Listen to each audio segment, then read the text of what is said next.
110 seconds.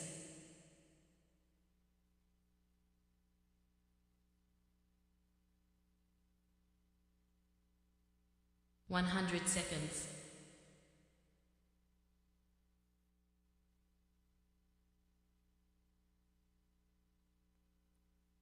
90 seconds.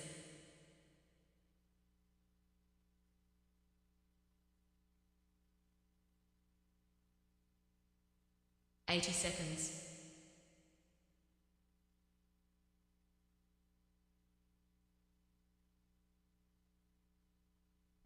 70 seconds.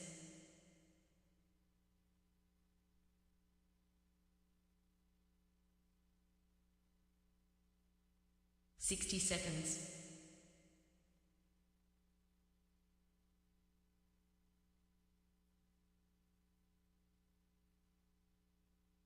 50 seconds.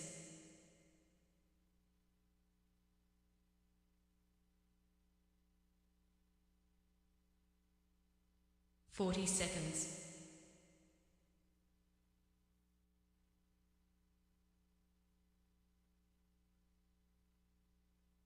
30 seconds.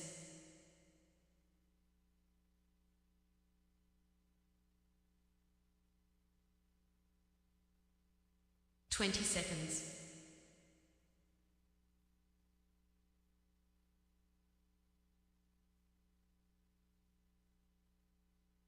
10 seconds.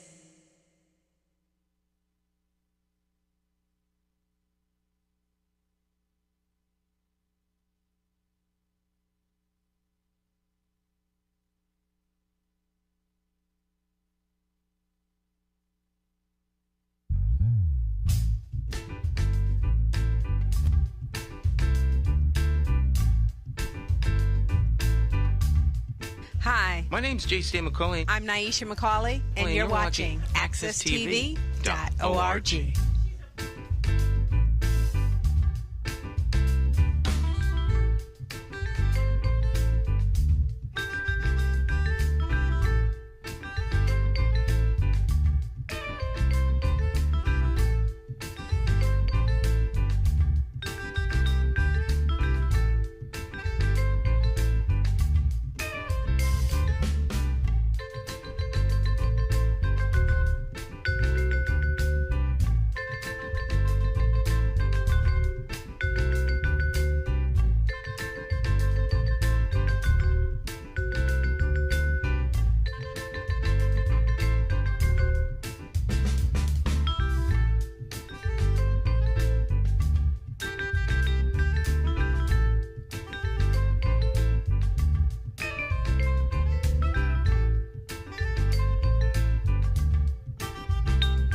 Jay Hogarth in the background. There he is, the one and only.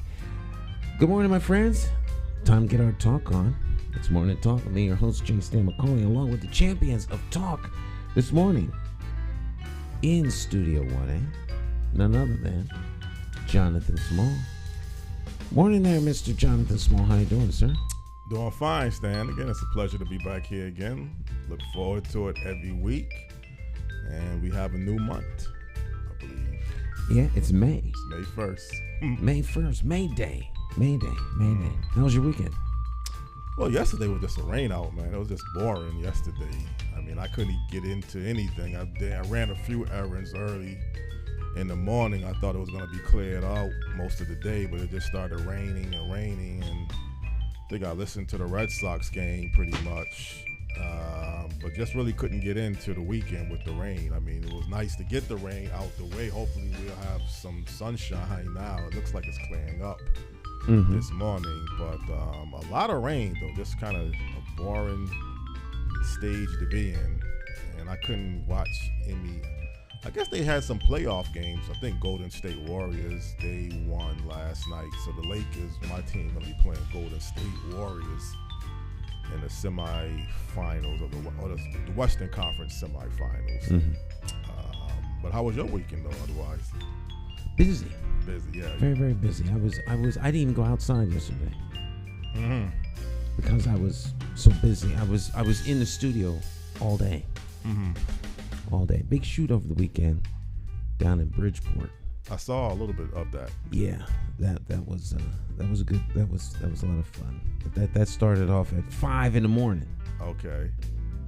By the time I got back here,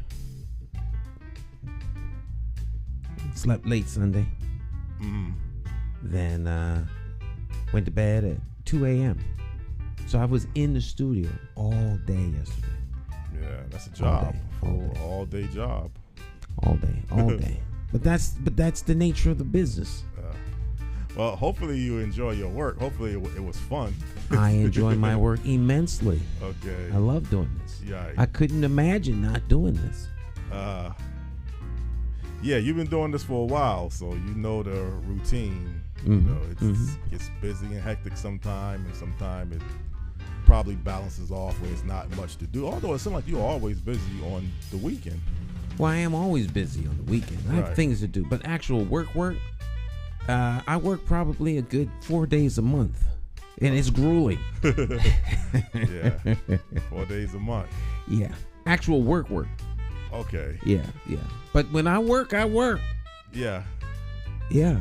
Well, as long as the work pays off, that's the main thing. Well, it does. That's why I can work 4 days a month. 4 days a week, yeah. You got a good strategy. Yeah. Everything. Well, everyone is out there working. I'm sure our guest works very, very hard. He does. All right. So we have a special guest joining us, as we do every Monday. Jonathan, of course, is the official booker of guests, so we always give Jonathan the pleasure of introducing our special guest. So. Well, good morning to people out there on Morning Talk Live with J. Stan McCauley Talk Show. This week we have a very remarkable individual who has been able to turn his life around and make a tremendous transformation. And not only has he been able to turn his life around, but he's also been able to be impactful and having a tremendous amount of influence through other people in his hometown. But not only that, but also throughout the country and even throughout the world. The guest this morning on Morning Talk Live with J. Stan McCauley Talk Show is the CEO and founder of Sutton House, Inc. Also, I believe the Minister of Defense, no other than Dr. Ted Sutton. Good morning, Dr. Sutton. How are you doing? Good. I'm blessed. How about you? I'm doing fine, and you, Dr. Ted? Okay, if you want to call it that. Dr. Sutton, could you kind of let people know a little bit about yourself and background briefly before we get into our main topics of discussion? Sure. Actually, in the shorter side, I'm actually my family was deeply rooted in civil rights. My grandfather was one of the deacons for defense that fought against the Klan in Louisiana. My father was an organizer for Dr. King at Southern and Grambling University, and my mother worked for Medgar Evers. During the same time he was actually assassinated at Jackson State University. And I had an uncle that was a Black Panther with Bunchy Carter in California. Myself, I ended up, they moved from the South to Philadelphia and then to Baltimore, and then I was born. And later I ended up getting hooked up with one of the rougher groups that was actually in Baltimore. So the same people that they wrote the series called The Wire was the people that I was actually with. So my godfather was the man, Little Melvin Williams from American Gangster. And, and that was how that started on that end. And then later, after I went through that, I call that temporarily insanity moment. And God changed my situation and changed my life. I ended up actually founding the Sutton House, and then also Men Against Murder, and also the People Can Change youth movement. And then I started doing the work that I do, going around the country and out of the country, helping young people to get out of gangs and change their lives all around the world. Ended up getting my bachelor's, master's, doctorate degree, became a consultant for the show Law and Order Special Victims Unit, and wrote the book Temporarily Insane, and another one called From Pain to Power. And that's actually the shorter version. So I had some moments where I'd saved a girl in a house fire and caught a baby from the third floor, gave her mouth to mouth, stopped a carjacker from carjacking somebody here, and and also taken some people who were in the homeless shelters, who were involved in gang activity, actually into my own home and helped to change their lives around.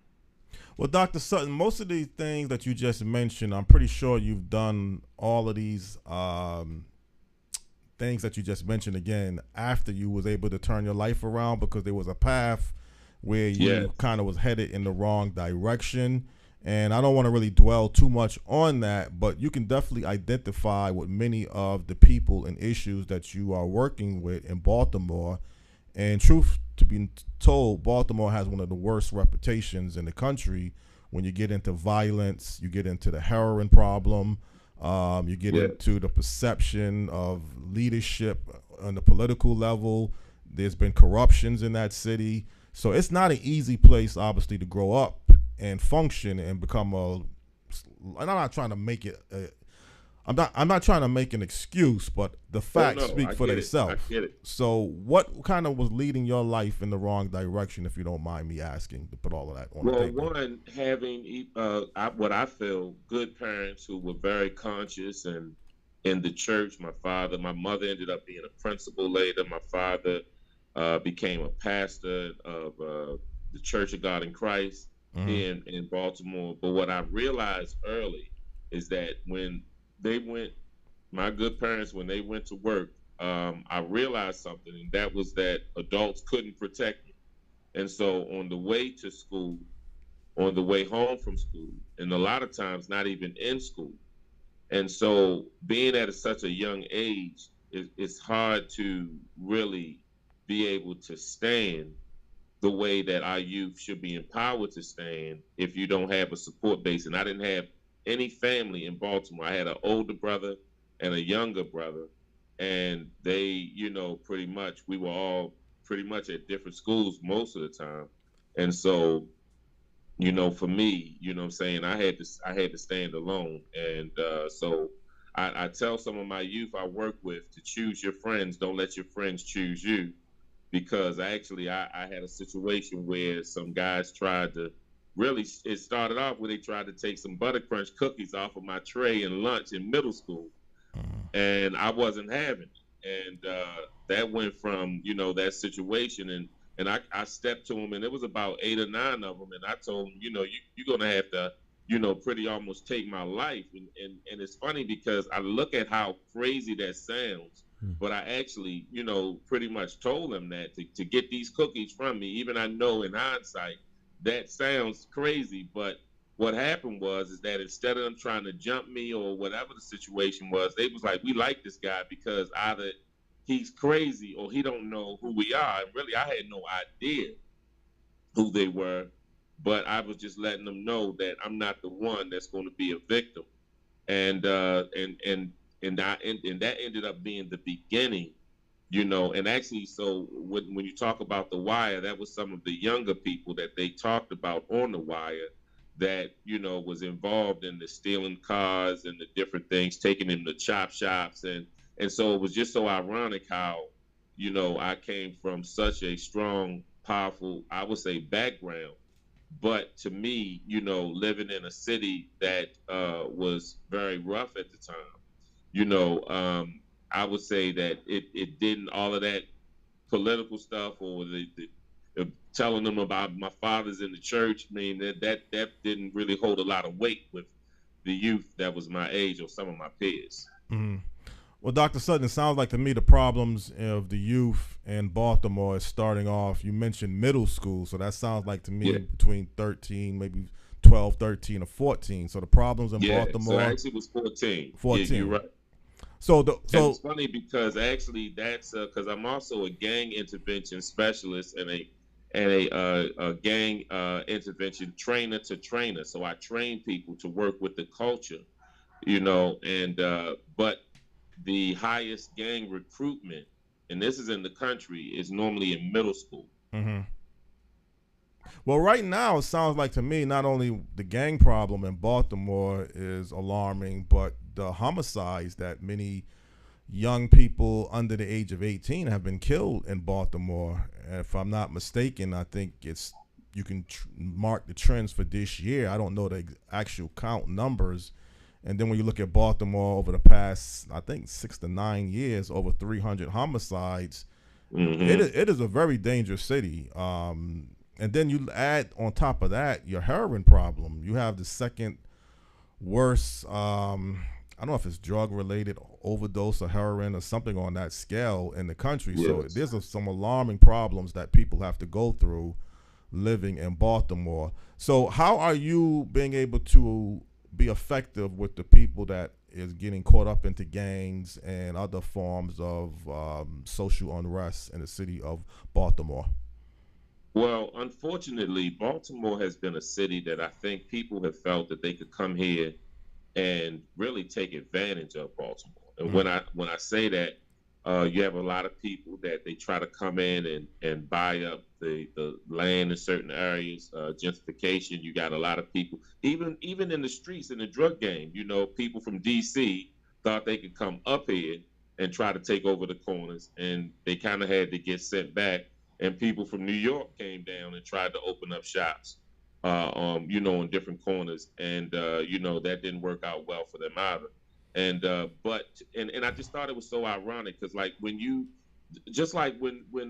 paramedics and the medics came that were going to Afghanistan and Pakistan and different things of that nature during the Iraq War, they sent a lot to Baltimore to the shock trauma unit so that they could actually learn about war wounds. And also, as far as the firearms and the violence, most of the shots, they're known for headshots here in Baltimore.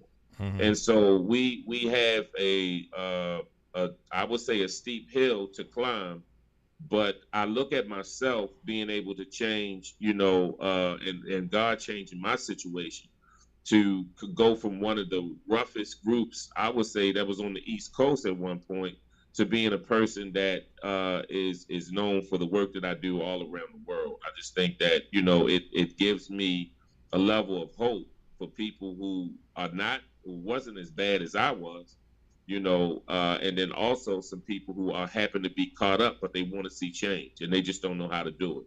Mm-hmm. So how are you going to be effective when you get into young people making a decision towards, let's say, higher education, the job market, being a productive citizen? I mean, is the industry in Baltimore is there any opportunities that people may not be aware of? I know you have Johns Hopkins University in Baltimore, and that's a huge economic asset in the city, but I think you have to have some form of education, you have to have some form of training to get the benefits of whatever particular industry or economy consists of in Baltimore. So what are you able to do to steer young people into, let's say, the workforce alone in that city? Well, if I was just to even just talk specifically about what I'm doing and what I'm actually partnering with different teams to try to do, I'm actually opening up a multi-purpose center. By the grace of God, I actually had a building that was donated. Even though a lot of the work that I did was West Baltimore and on Park Heights, it's still West Baltimore on Emerson Avenue. But, so I actually wanted to do an apprenticeship program. And that's where we are actually getting some Black-owned contractors to actually fix up some of the buildings and some of the abandoned homes. But we want to take some young men, interview them, and take them really right off the streets, right off the corner. And I started with my building. I actually went to the guys who were pretty much slinging on the corner. And I pulled up a couple, I told them who I was, and then I ended up meeting with their big homie, their OG, or let's say their boss, their CEO. And I told them who I was, and I told them, the affiliation that I had in the streets, and they knew it, and they ended up respecting that, and it ended up working out. They allowed me to take two of their guys, and they gave them some rules. They said they can't go back in the streets and sell for somebody else, but they would allow them to work for me, and they've been helping with work fixing up the same building that I'm trying to do in a multi-purpose center with, helping people as they're coming home from prison and doing different things of that nature. So we'll have a few different things going on in there. Another piece I think is very key, and I met with somebody from the mayor's office and one of the city council, and I think it was significant because I said we're going to need wraparound services with what we're doing to try to make change out here. And so one of the things with that, so I said that we really need to have a better infrastructure. For what I've seen is there's a major disconnect with the people who are good grant writers and actually get the funding. And then you have the people who are really effective in the streets and in the community and boots on the ground, and they don't have the resources. And the people who have the resources and have the ability to make a difference, they don't have the connection with the streets. And so we have to build that bridge to actually get the people who are boots on the ground, the actual resources that they need to try to really make change, and then come right behind that with wraparound services. So you can't just mentor the teenager or the child if you can't reconnect them maybe with their father that's in prison or that's just coming home, or help him to get his license because he wasn't able to pay child support while he was incarcerated, which make no sense. How they take your license, and not allowing you to have the ability to be able to provide for your family. And then we may have to do a drug treatment or alcohol treatment for the mother. And what I found is, even with the grandmothers that I see taking care of the children, I see a younger grandmother now. And so that's a different situation, as far as with that. I'm dealing with a younger grandmother taking care of the children. And so I see it on a different level now. Well, Dr. Sutton, despite it, I don't want to take anything away from what you are doing and what other people are doing in Baltimore. And I know you're a tremendous man of faith, and that keeps you going. But just for some reason, and I'm from the outside, so I can't speak directly from the inside, but it just appears that the things are just continuing to get worse in Baltimore. I mean, you can't have a city, and this is my opinion now, I'm not saying I'm an expert, but you can't have 300 homicides year after year after year. You can't have the amount of people that's strung out on heroin. That drug is just causing major havoc in that particular city. This is true. And I don't know, again, if it's just a class level or a race level or whatever the problem levels, how they can't seem to fix or deal with that problem. But that heroin problem alone, I think, is hanging over the city of Baltimore's head. And when you see people overdosing and strung out on heroin, do you think you need something separate just for that particular problem alone to go along with what you and other people are doing? Actually, I really feel that, because you have to understand this has been generations of what's been going on, with this. So we're also talking about, prior to this, years ago, you're talking about administration that did certain things that they could have done a lot better. You're talking about now when they actually flooded the Black communities, and this is going all the way back to when we had a civil rights movement, and then the Black Panthers came, and different things of that nature, and drugs were actually pushed into the communities. I mean, real heavy.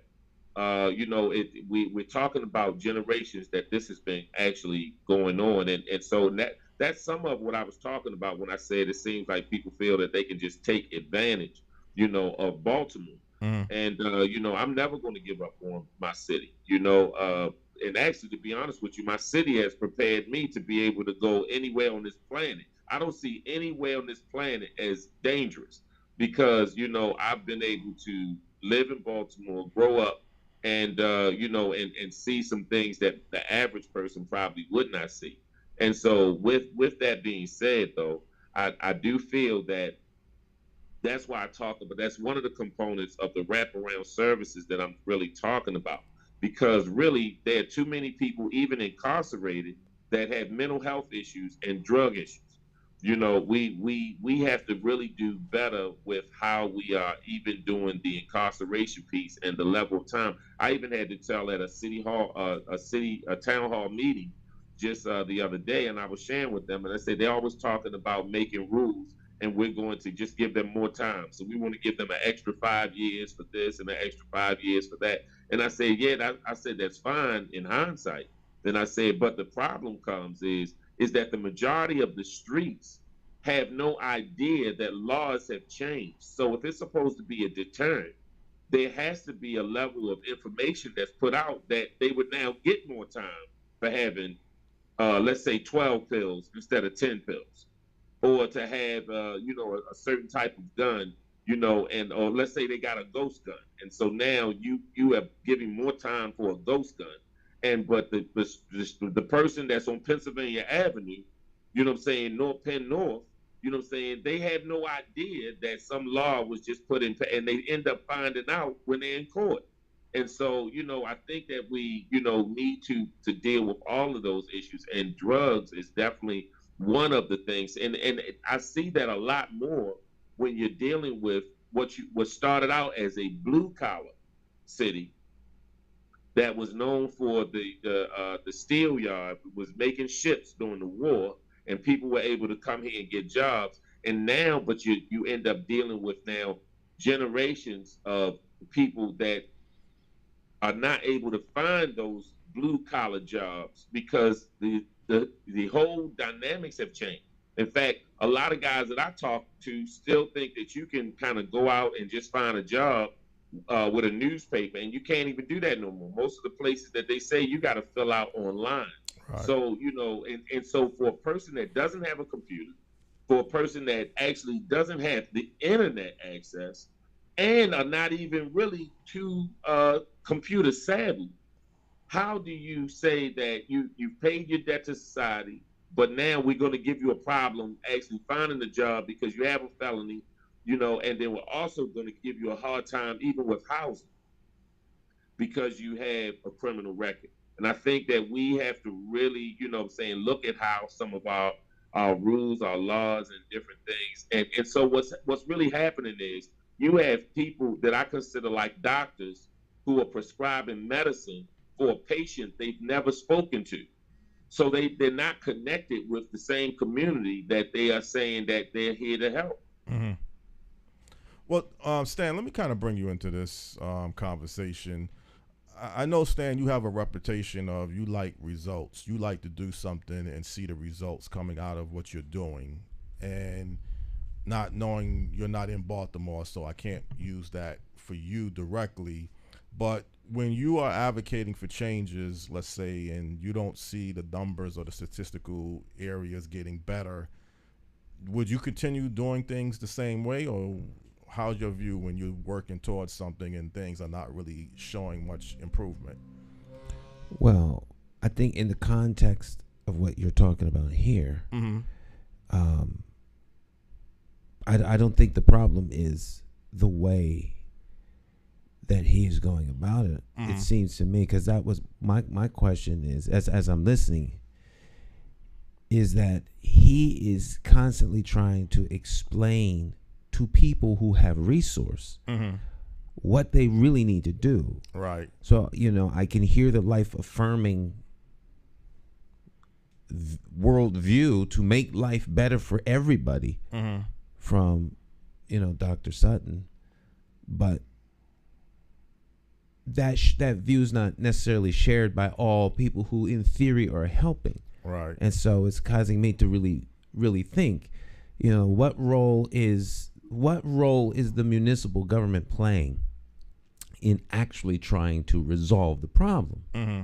So the lack of delivery, or the unrealized change that we're trying to bring about, is not in what he's doing. Right. It's in those who should be supplying the need for change. Mm-hmm. There's obviously a change in waterfront, and buildings get built, yeah. and people move in with money. I mean, that's intentional. So where's the intentional change? Mm-hmm. And, homicides for the municipality is a mechanism for steering federal dollars to fight crime into the municipal budget. So what's actually being done to help? Right. That's what comes to my mind. And I don't think he's getting all the help he could. But if he wasn't doing what he was doing, it would be no help. No help at all, right? That's what I'm picking up.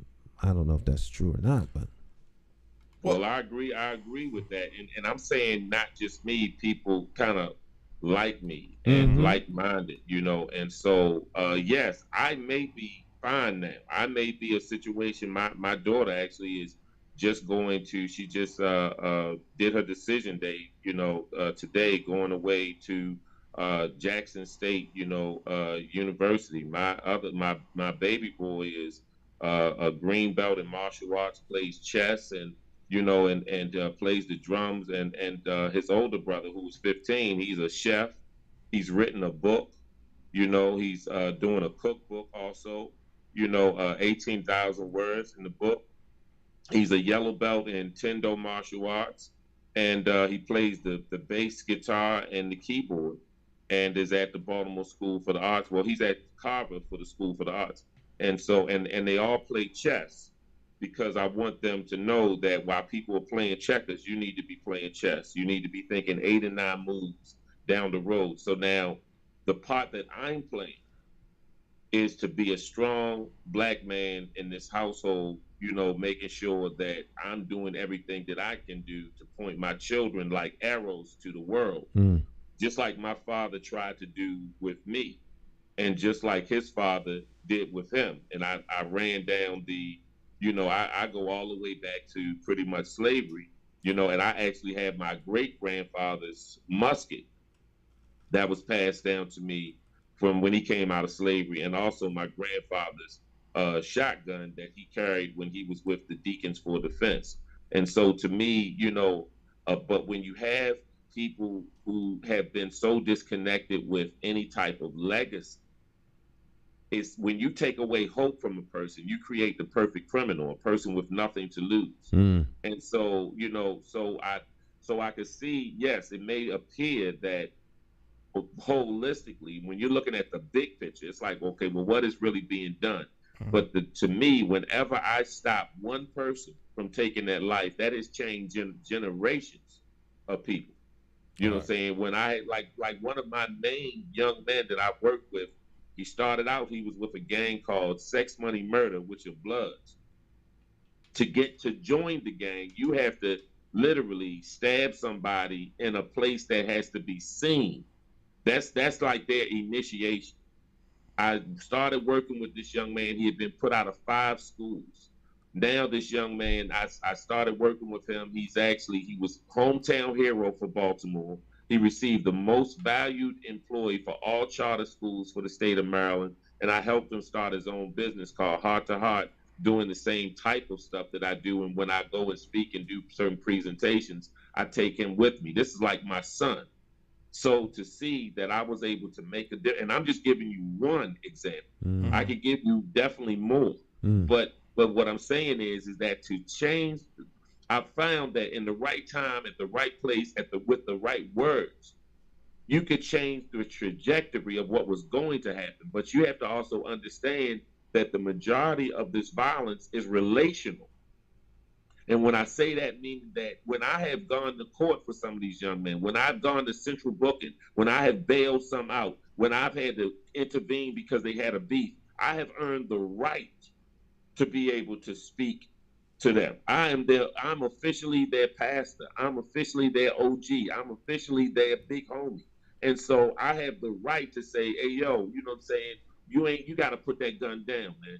Or like, look, we not doing this. You know what I'm saying? I refuse to allow you to be nothing around me. The same thing that my father told me when I didn't want to go when I told him I didn't want to go to college. And he was like, he's not having that. What he didn't know is that I had a counselor that told me I shouldn't attempt to go to college because I didn't enjoy writing. Right. And he looked at me and thought he summed me up. And that's why I said it was So one of the most significant places that I've ever spoke out of all the places around the world, and speaking at Congress and Parliament, it would have to definitely be my high school, where my principal placed a bet I wouldn't make it to 21, and my counselor said I shouldn't attempt to go to college. And I ended up being the keynote speaker at my high school, coming there with my bachelor's, master's, after I've written one book at the time, and I was working on my doctorate degree. But the icing on the cake was they had a man named Congressman Elijah Cummings sitting next to me. And when he saw me, he looked at the program, and he looked at the program, and he looked at me, and he said, "Man, you have to tell me what you've been doing." I said, "Yes, sir." And I said, "Because, the last time we were sitting next to each other, this was not the situation, because he was actually my lawyer defending me. The last time and I was the last case that he defended when he became a congressman." So to me, if that's not showing the power of change, I think what is? Well, Dr. Sutton, then definitely you are an example to all of the people that you interact with that come from Baltimore, West Baltimore, and any other urban part of the city, that if you can do it and what you was going through, then they should be able to do it. Now, everybody's not gifted with the same talent level. Some people are good in other areas, better than other areas. Some people can speak, write. Some people are more mechanically inclined. We all got some type of gift that we are good at that we could utilize towards. But obviously, if young people are coming to you with a lot of baggage and telling you this and that, why they can't make it, you could always come back to show them you yourself been through some similar scenarios that they've been through, and you could make it. And I guess not only that, but you are trying to work with them despite everything that they're up against. So you're not just throwing them out there saying, "Okay, you got to do this on your own. You come to me when you get yourself up together." You're kind of saying, like, to me, particularly with your Men Against Violence program, that you're working with people along the way as you are trying to get them to the next level. Is that a fair assessment? Yeah, yes, it is. I mean, but the only unfortunate part, I would say, to address exactly what you're saying is that unfortunately, I had something that my friends did not. A father in the home. Okay. A father who was strong in the home, who didn't play that. A father who was actually conscious about civil rights and how we needed to try to make change. A person who also was heavy in the church. And I didn't realize that we bumped heads so much when I was a teenager because we were so much alike. I didn't know that my father was a street person before he moved from New Orleans. I didn't know he used to run what they called a juke joint, a club in New Orleans. I didn't know he had won my mother's wedding ring in a crap game. I did not know that the reason that he moved from Louisiana to Philadelphia, then to Baltimore, is because he was walking in a store and some white men asked him to go through the back of the store, and he said he's not. He's going through the front. And one took an axe handle and tried to beat him with it, and he took the axe handle and beat all three with it. And he carried a 45, and his sisters said he needed to leave Louisiana because they will kill you with that type of attitude of standing up for yourself down here. And so he ended up moving there. But when I was born, he was in the church. He was a good dude. He was, we sat down and ate dinner as a family, and he said prayer. He said a long prayer too. Every Sunday morning for breakfast, he said a long prayer.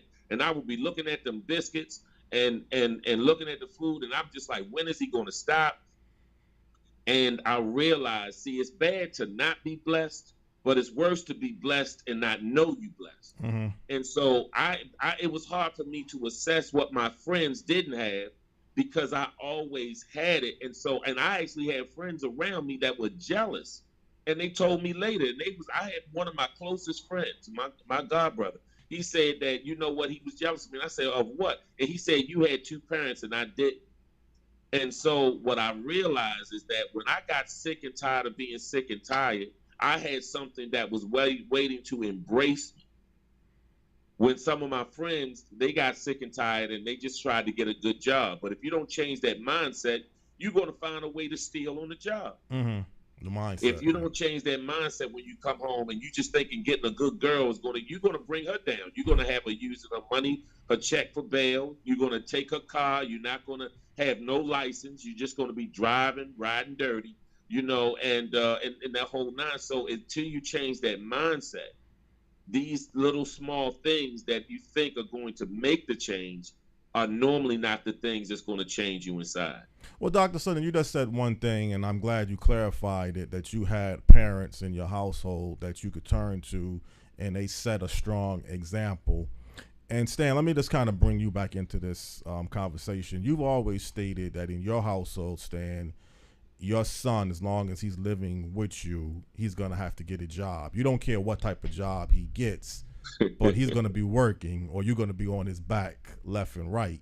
Mm-hmm. What do you say now, let's say for Dr. Sutton in Baltimore, for a young people growing up there who, even if the father is in the home, the father doesn't care whether his son sells drugs or not. He may be even encourage him, bring more money into the household.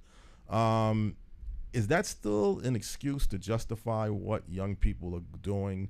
If they come from a household where the parents don't care what they're doing, they could be breaking the law. They could be carrying guns and drugs into the home. Is it still up to that young kid to realize what he's doing is wrong? Or is that still a justifiable means that if nobody in your household really cares about what you're doing, that gives you the green light to just continue doing what you're doing? Well, that's an interesting question, and the words you're using to ask it are interesting. Justification is different than the reason why. Okay. Right. And so, there's no justification for many things, but there are reasons, and the reasons are what they are. Right. So what are you going to do to resolve the issue now that you know the reason why? Mm-hmm. There are plenty of kids who start off real bad and wind up doing right. Right. They don't have any direction, but somehow something gets to them. You cannot discount, as lots of people would like to do, the power of God to change situations. Right. Mm-hmm. And the power of faith to change situations. I think many in municipal government and elected leadership are terrified of the capacity that faith has to change situations, which is why they are so vehemently opposed to people who have relationships with divine powers. For me, it would be Jesus, but when you realize and recognize that there's something greater than you, it causes you to take a different perspective. Many in government would like that kind of allegiance to be directed toward them. They see God as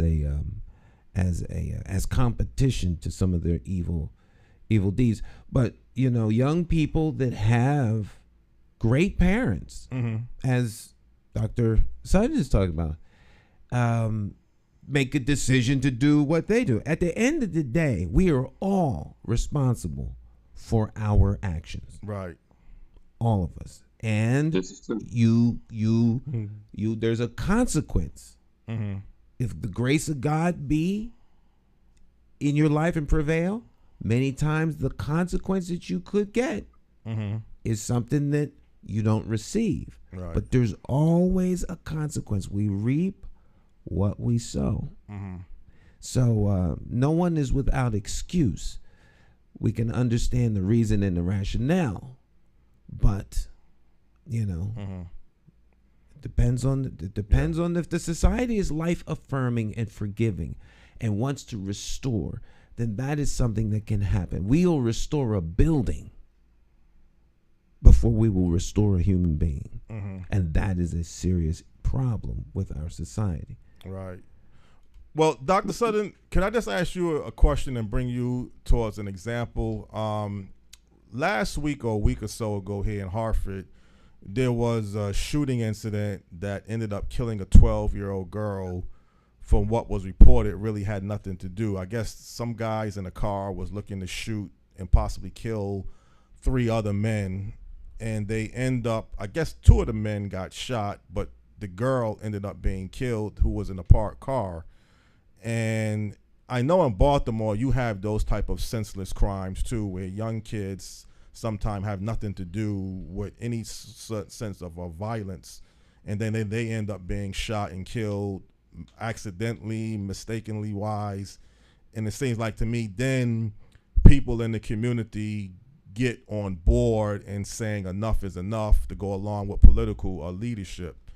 Is that the problem sometimes, that people, and I'm not saying it is the trend, but people are kind of have to wait to something like that happens to say, okay, enough of this gun violence is enough. But I know that's not what you're doing. You're being proactive.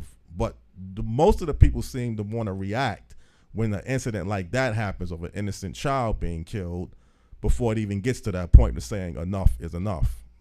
Right. I'm gonna tell you this. Unfortunately, I feel we're very emotional people, and so when something tragic like that happens, we come out, we're up in arms. It's the main story for like about a week and a half, and then we go to the next thing. So what I've realized, like somebody can come to Baltimore and be like, "Man, I seen them guys, them young boys just jumping that boy and everything," and they'd be like, "Man, that's crazy." And I'm like, "Nah, that's not crazy. It's Tuesday." Right. Oh yeah. So what I'm saying is that we have normalized the level of insanity to so much that we will get up in arms for a quick moment, but then we end up coming right back, down to going back to now doing whatever your job is, and we'll pour a little beer out, we'll light some candles. You know what I'm saying? And we'll set up a little memorial with some balloons and a teddy bear, and then we move on to the next day. And so at some point, we have to change, the narrative of what's really going on. Because see, with the main society focusing on, a lot of times they put all the stuff on the mayor and they put all of the stuff on the commission. So the commissioner is supposed to just say, I'm gonna get more police officers and we're gonna lock people up. And so they're not really understanding why. So a young person can't get a drink, until they are like 18 or 21. And then, and they can't join the army and die for their country until they are 21 or 22. But it actually says when you deal with the studies dealing with, how the mind works and how the brain actually works, it says that you don't start making competent and sound decisions until you at least 25, 26 years old. Yes. So, but you're holding a 14-year-old, to the same standard, because you're saying now they're being charged as an adult. So your way of fixing the situation is to place them in an environment where they're going to meet the best criminals in the world. And then they're going to do just time. No rehabilitation, only focusing on incarceration. So I just want you to be in a cage. So they're going to come out bitter. Why didn't somebody help me? I actually had to tell a father, he was just like, man, my son is this. And he said, I'm trying to do this. And I was telling this mother, and I said, well, this is the problem. I said, as we are training our sons and daughters and different things of that nature, and I said, we are actually the same thing that I'm doing to instill my son and put in him, plant that seed for him to be better, is the same thing that makes him a target. And she said, well, what do you mean? And I say, well, when my son says, yes, sir, no, sir, somebody is going to see him in that sub shop and they say, oh, he's talking like he's white. You know what I'm saying? When my son has a belt on, he's going to say, and got his pants actually above his belt, above his cheeks, the pants, above his cheeks, he's going to say, oh, he thinks he's better than me. And so he's looking at him. He doesn't really hate my son. He hates that he represents that a man instilled something in him that nobody instilled in the young man that now wants to hurt him or harm him. So he doesn't personally, he can see my son. My son is very laid back. He got little dreads and, he's real chill and everything, but somebody is going to hate him. Right. Because he represents that, man, a man put something in him. Why didn't somebody do that to me? Why didn't somebody care enough about me to teach me how to use the right forks and knives, if I was ever to go to a actual real dinner? Or why wouldn't somebody instill that how to tie a tie? But I got a suit for a young man to go to the prom, got him shoes and everything, shirt, tie, everything. I'm leaving the house. I'm driving down the street, and half of the family is running behind my car. And I want to know, like, okay, what's the problem? What I gave you everything. I even gave him a couple dollars to take the young lady out for dinner. And what they said is, they said, Mr. Ted, they was just like, nobody knows how to tie a tie. And this is the mother, this is the aunt, this is the drunk uncle, this is the brother that's in the house. Nobody knew how to tie a tie. That's saying that they don't even see it significant that we may be in a situation that we might have to be in a situation to dress up. And I thought that was so unfortunate that I had to stop the car, and I made the drunk uncle come, and I made the older brother who came home from prison, I made all of them learn how to tie a tie in front of me while I was using him as an example. Right. But I thought it was just so sad that was the case. Dr. Sutton, you said something, and I agree with everything that you just said about the tie as one example, and other factors, no doubt about that.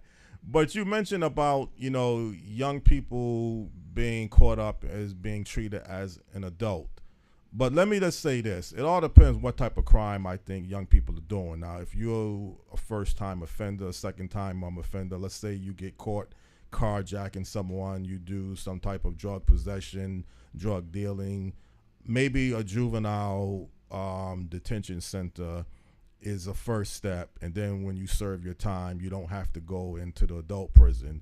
But if you're a young person and you end up killing someone or you commit a very hardened crime, I think you should serve that. Like, let's say if you're a young person and you end up killing somebody, first degree murder, I don't think you should just do the juvenile 4 years. Let's say you do this crime at 14 years old of age and you serve 3 years, and then all of a sudden you don't have to serve no more time. So I think the judicial system do have some flaws, and many people are saying, even in Maryland and Baltimore, that a lot of the gang members now are using the young kids to sell drugs and do other types of crime because they realize they're not going to get much time being charged as a youth, but they're perpetrating the problem of what is causing other problems. If a young kid is out there gangbanging, carrying guns, shooting somebody, if a drug deal goes wrong, and he's being used by an older gang member, the young person still got to be held accountable for what he's doing. If he commits a hardened crime, I just want to make it clear.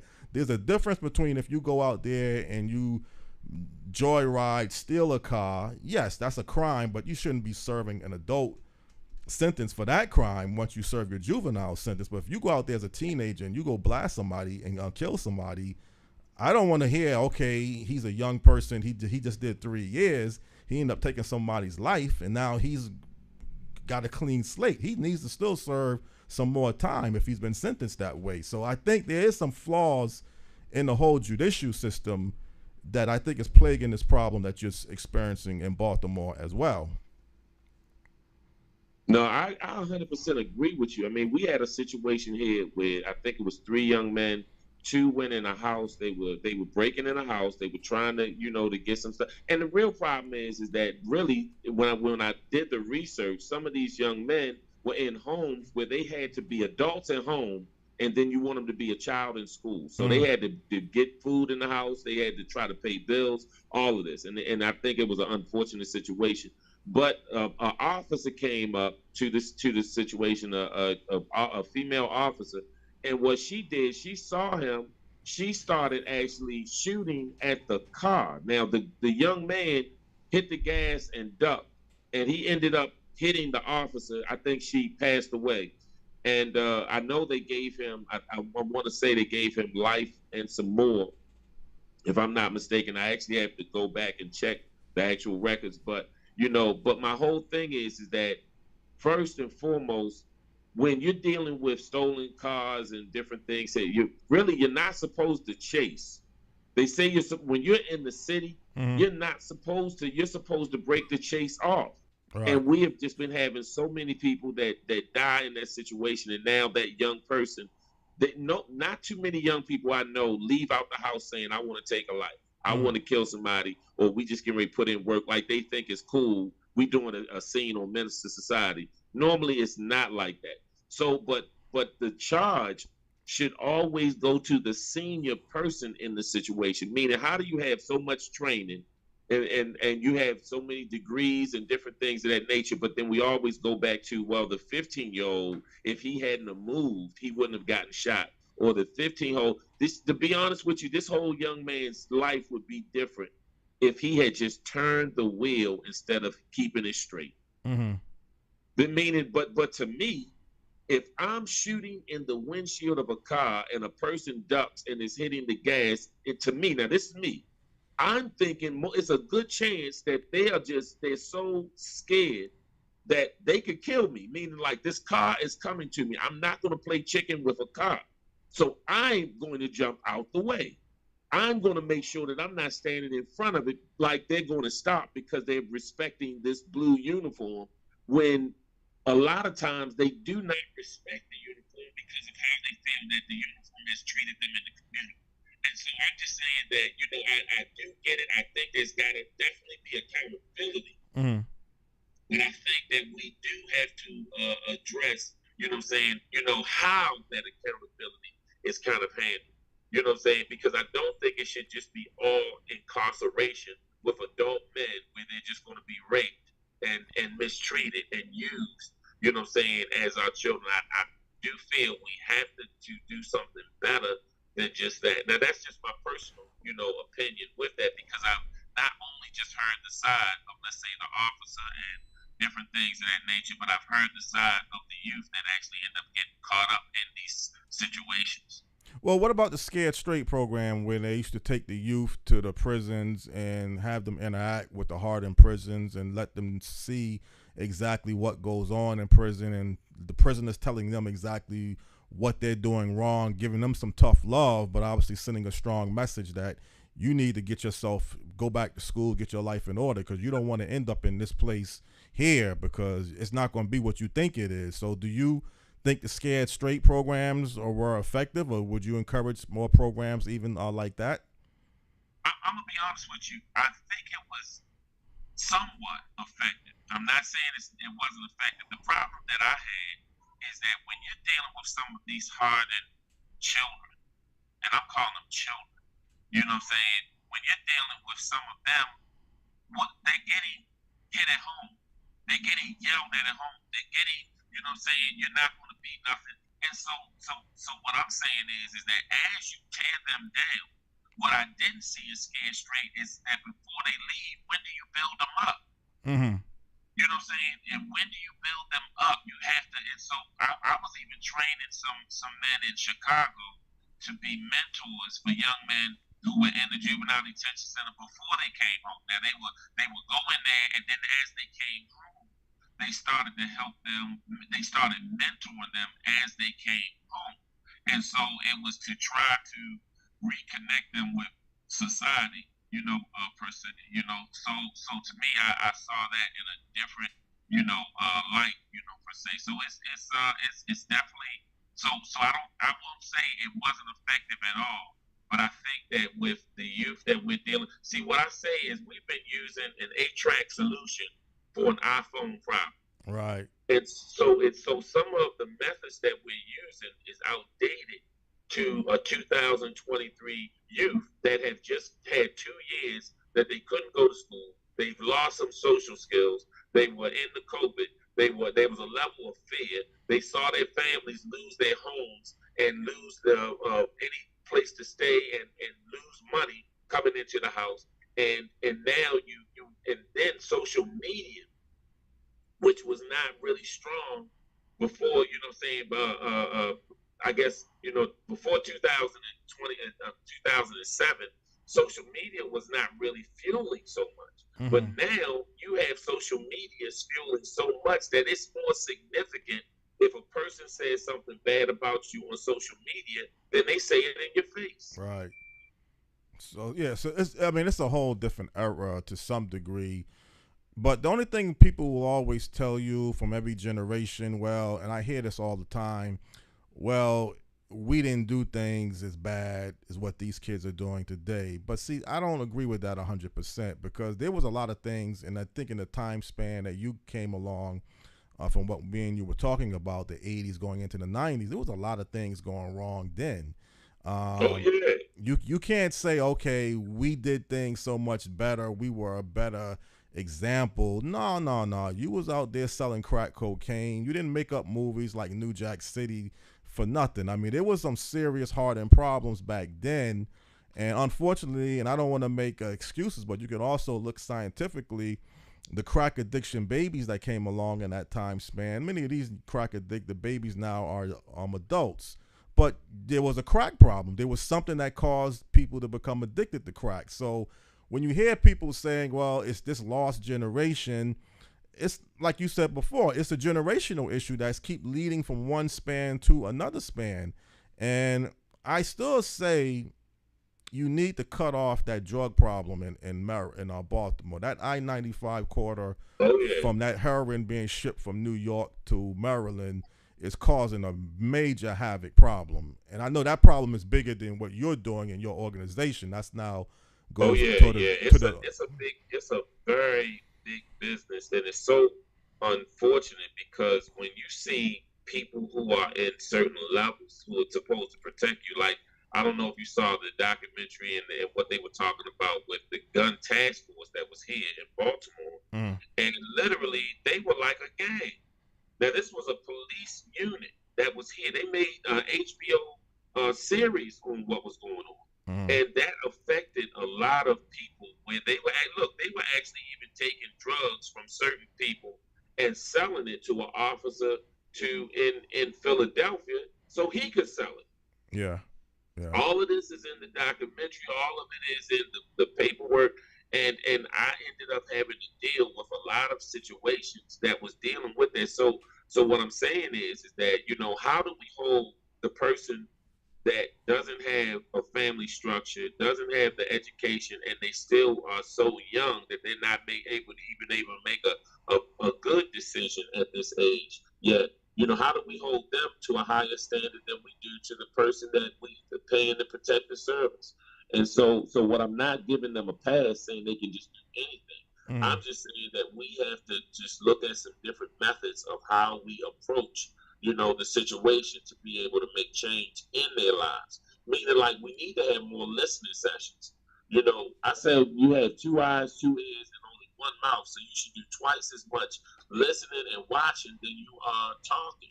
And so, so when do we talk to the youth about really how can we help you? What do you need? We need to hear from that situation as opposed to having town hall meetings where only people come there and complain, and all of them are over 60 years old. Yeah. I see you shake your head.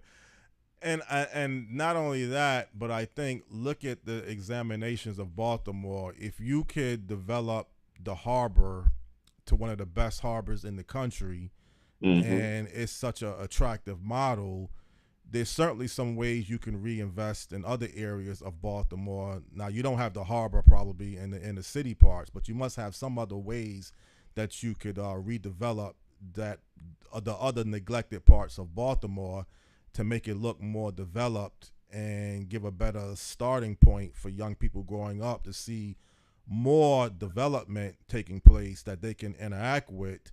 Because going to the harbor is one thing. Having Camden Yards baseball stadium is a nice event, but most of these people live in the inner city neighborhoods in Baltimore where your real problems exist at.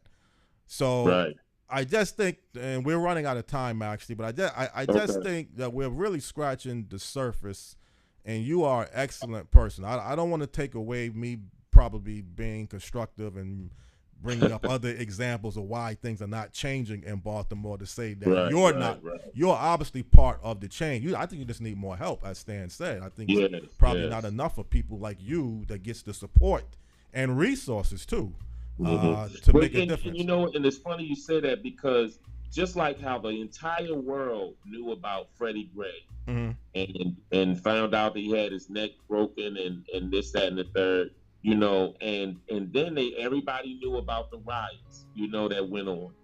But what the big story to me should have been when the police would not go in, when the organization and the different organizations and the pastors and most of the community leaders were actually in a church, New Shiloh, church kind of meeting about what should we do.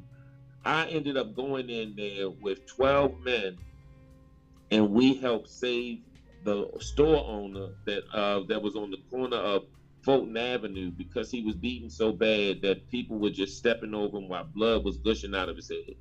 And then I ended up meeting with calling one of the leaders of the Bloods, the Crips, and the BGF, met with them, had them to come, had their gang members to form a chain with linking their arms around Black-owned stores and save some lives. And so with all of the entire world knows how Baltimore City burned on that day. But they didn't tell the story of how people like me helped an officer hide in the basement of a store because they were destroying his car out there. They didn't tell the story of how I saved the man. They didn't tell the story of the lady who was coming home from work and she drove into the riots and there was no police. No police could help you. It had to be men who came. And we were the ones that had to do that. And so, the ambulance even came for them. The ambulance drove off. They were afraid, but then we had to call the riot tactical vehicle, the tank, to come in and pick this man up. And they said, had we not got him to some assistance when we did, he would definitely be dead. So I guess what I'm saying is that how do we highlight, because of the ratings, so much, meaning we were so focused on broken glass over a broken back. And so we ended up not highlighting stories of some of the people that you said are worthless, right? Of some of the people that you said are the problem, and we just need to lock them up and throw away the key. Well, I'm gonna tell you, if I did not have some of those gang members that went in there and helped me, and people were still mad at me. They said, "Why didn't you just get them to save all of the stores?" And you know what I'm saying? Because I helped them to save some of the Black-owned stores. I was like, man, I was doing the best that I can. And you don't know how you'll react when a mob is doing what it's doing. Right. So to do that was really something that I think that something like that should have been a little bit more highlighted than just focusing on how bad Baltimore is and they tore their own city up. Not focusing on how the police had treated that community for so long to the point where they were tired, right? And so that's just my personal opinion with that. Well, you're right, and I think again, I hope I didn't come across just painting a negative, ugly picture of Baltimore. Because I just want to let people know exactly what really takes place in the city. But there's right. But there's many good people in Baltimore, and there's many good things that do happen in that city. It just needs to be highlighted more than what currently exists. That's your point. That was my point. Right. Well, Dr. Sutton, again, it was a pleasure having you on this program this morning. Any last quick words you want to leave before we end this particular segment? The mic is yours. Oh, yes. Actually, I would like to say, I'm Dr. Ted Sutton, on social media, Dr. Ted Sutton, pretty much. And my website is suttonhousevision.com. That is suttonhousevision.com. And actually, I just ended like this. First I was born in sin, now I'm born again. No weapon formed against me can begin to win. There are no rules to break and no rules to bend. Just have faith like Daniel in the lion's den. And it doesn't even matter if you're deep in sin. Your life can be spared and won't have to end. But you can't be swayed about getting paid and laid and start handling your business. Stop being afraid, because you have to make a stand for what's righteous. Because I say like this, because you know the words, you can't fight this. But you might like this. But even in spite this is not entertainment, because God helped me write this. So maybe I might just spiritually hype this. Righteous ride, and yes, I did incite this. I'm like a college professor just doing his sabbatical, and yes, I'm about to get radical. Praise for days and days on end. I won't back up, I won't break, and I won't bend. Protect my man, respect the land, be your man, while you're taking your stand. And my name is Dr. Ted, Freedom Fighter Sutton, and I support that message.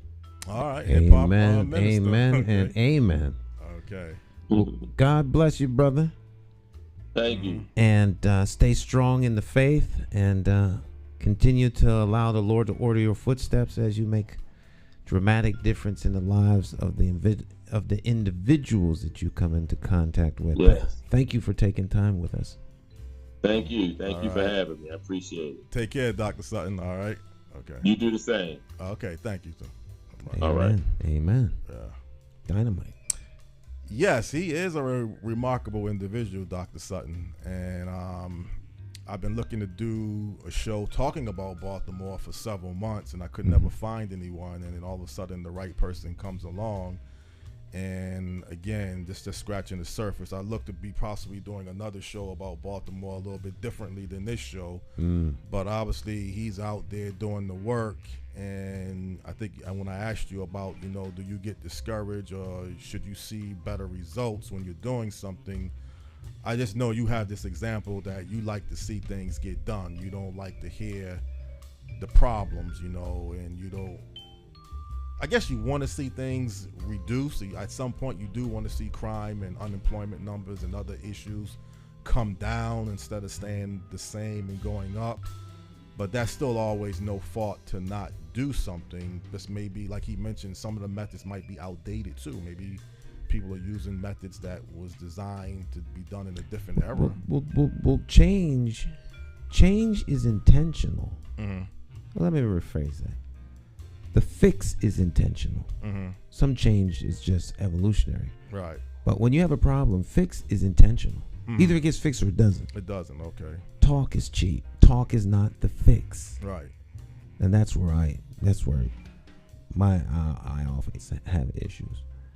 Because if I have control, right, and there's a solution, then I will make sure the solution is implemented. Right. That's all I can do. I can't make other people do stuff. But yeah, we'll talk about that when we get back. Right.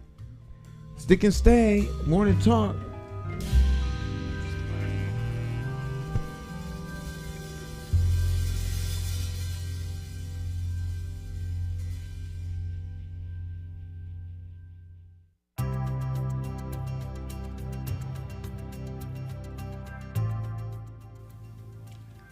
You know something? Hartford's strength is the people. They're independent thinkers and love their city.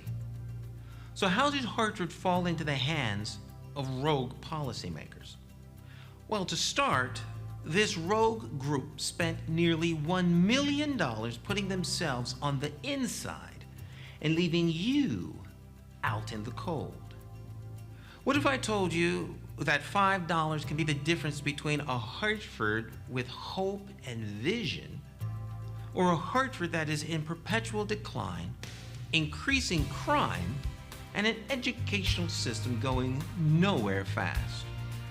Your $5 contribution to our team is a statement that you are investing in Hartford's future. Your $5 contribution to McCauley for mayor will make you a member of the team, and together we will explore the possibilities. More than that, you will be demonstrating that Hartford's people are ready to make a stand with Stan. Our goal is to get the support of 5,000 people who live, work, and play in Hartford. I'm asking you to make a bold statement by contributing $5 right now, today. If you believe in Hartford and its people like I do, make that contribution. And together we will show Connecticut that the people of Hartford care enough to do our part. We are ready to pick up the ball and run. The people of Hartford are back in the game, and we're in it to win. My name is J. Sam McCauley, and I approve this message.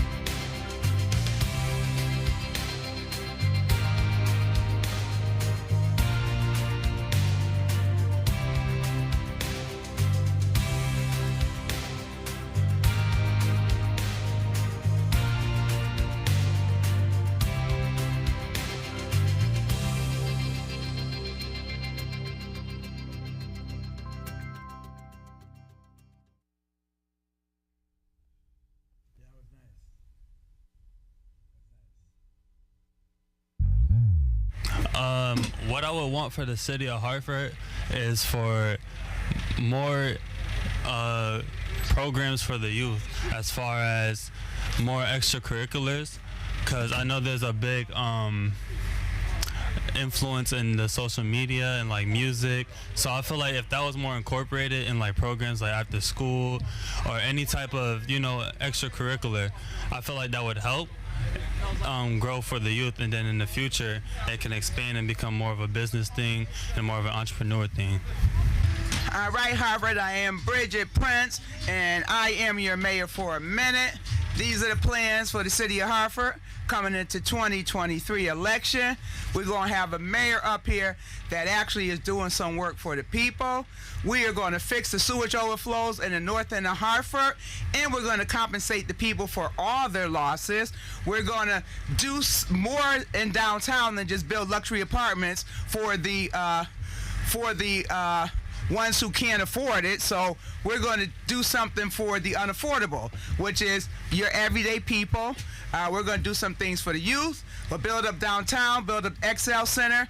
We want UConn Hall of Fame. Since the XL Center claims to be the basketball capital of the world, we're going to honor that. We're going to build on our international brands. So that's UConn. We're going to do some things in the river. Let's partner with the tribes, Mohegan Sun, and also the Mashantucket Pequots. Let's build something on the river. Let's get some tourism going over there. Let's get some jobs. We're going to deal with e-gaming. And whatever skill set that we need to bring these people into the future. We're going to build a community that is free from crime. Find out where all these guns are coming from. As we know, it's coming from outside. Hold people accountable, and join our youth back together and give them something, a positive future to look forward to in Hartford.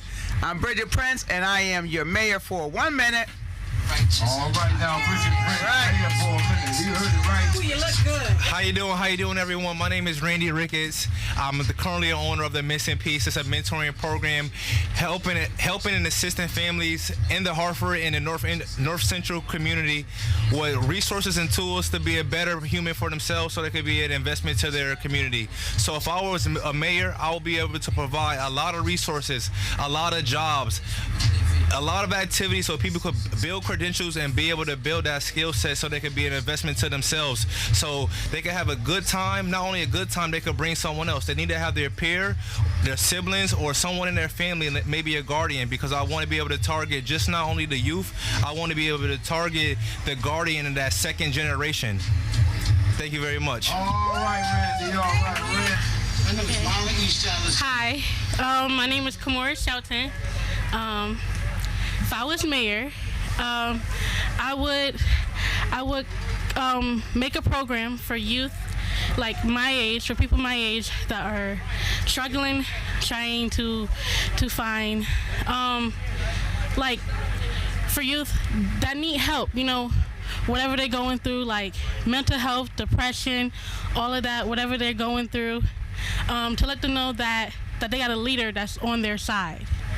And that's what I would say if I was one thing I would definitely do as mayor is definitely make mental health services more accessible for the youth, because I've actually been to the mental hospital, and I think it's real funny that one of Connecticut's best mental institutions, the IOL, is in the South End, yet I was the only person from the community that was actually there. I feel like that's something that needs to change. That's all I got. If I was mayor, I'd make Hartford better by putting our youth first, because a lot of youth, their voices don't get to be heard regardless of what everybody say. A lot of people, like, they just tend to judge by a cover or by like news articles or what they hear, but they can't really walk in our shoes. So I already been in the shoes of like a youth in Hartford, so I already know what it's like coming up. I feel like giving up, but you got to keep going. People switch, system change, people fall out, people get incarcerated, but you just got to keep going because life goes on. That's how I make Hartford better, by putting the youth first. Hello, I'm Nyesha Garcia. I'm from Buckley High School, and in 4 years, I'm going to be your next mayor. There you go. Buckley High in the house. Oh yeah, oh yeah, oh yeah. So you're gonna be our next mayor? Yeah. 4 years. I love it. I love it. Those are some of the young people that were at the forum last week. Last Thursday night, they had a forum over at Hartford High, and the young people had all of the, they did all the questions and they did the moderating, and all 8 of the mayoral candidates were there to answer their questions. And so, anytime we go out to debates, forums, and all other kinds of places, we give people opportunity to do mayor for a minute. So we let them sit behind the mayor's desk with the mic, and they could say whatever's on their mind. So if you were mayor for 1 minute, what would you do? Was that your idea to have it videotaped?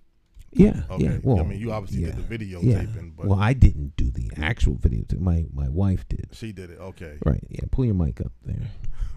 Yeah. But y'all kind of work. I mean, that's kind of your plan. You want to give the youth, the young people in particular, the minute as mayor. No. That wasn't no.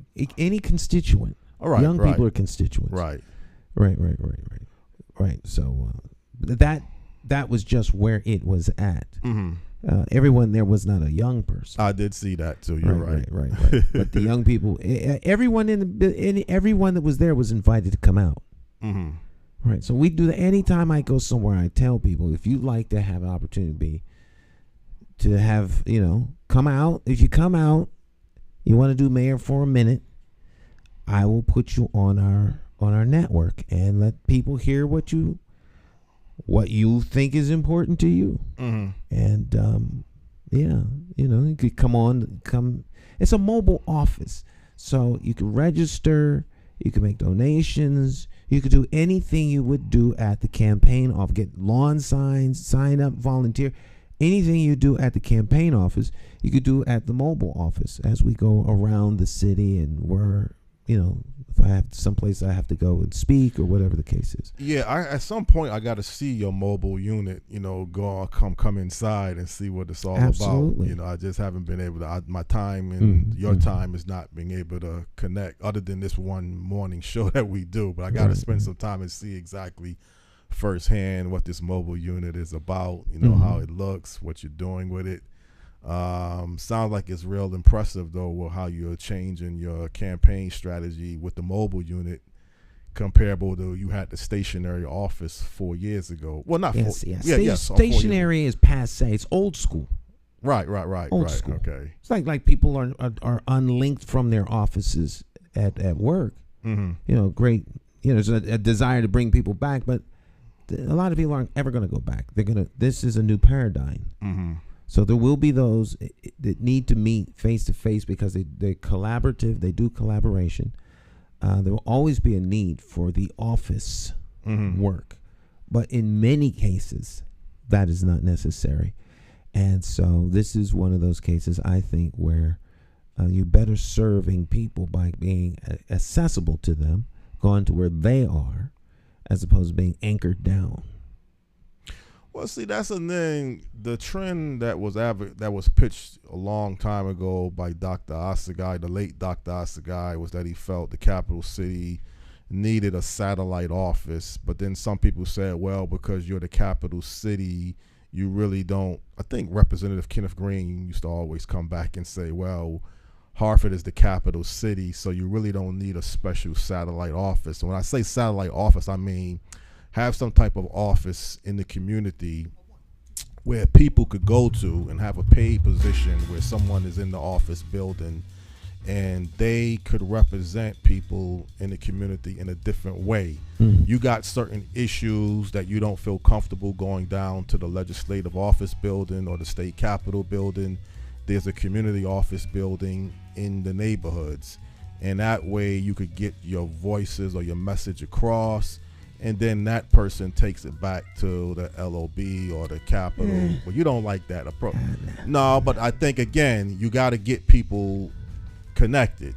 And if people are going to buy into that, now I don't know if everybody's going to buy into a satellite office. That might not be possible neither. Just because you put something there doesn't mean everybody's going to come to it.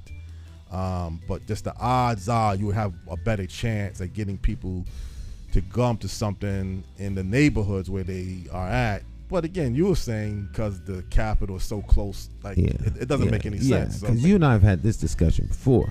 We have, right? Yeah. You know, some aspects of that I like. If we were